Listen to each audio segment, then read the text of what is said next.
Hey guys, thank you for joining us again at Car System Installation. So again, today we're going to show you another bed install of an amp. You save money, you want to buy something a little bit on lower cost on labor. It's all understandable. Problem is, what do you actually get when you pay lower? So the first thing we can notice here, it's very messy. Doesn't look clean, doesn't look nice. Very messy, a lot of mess in here in between. Now, the biggest problem we have in here is the connection. So this amplifier has positive, negative, and trigger. Now, as you can see, in the positive we have two wires, and negative, same two wires in the back, and also for the trigger. Now, why did they have to use two wires?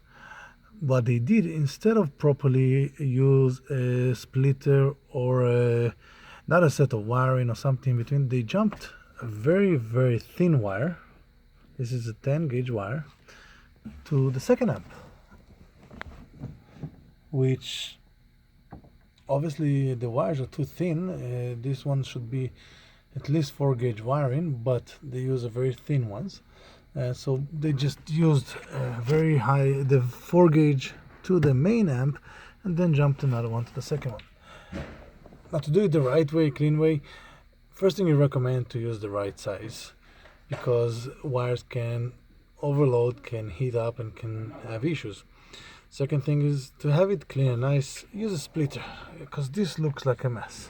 It doesn't look nice, it looks like a mess. It's quick, done quickly, nothing that will last for a long time, but again, it's cheaper. So if you want to have the job done correctly, you can always find it at Car System Installation. Subscribe to our channel on the left corner, and we'll see you next time. Have a great day.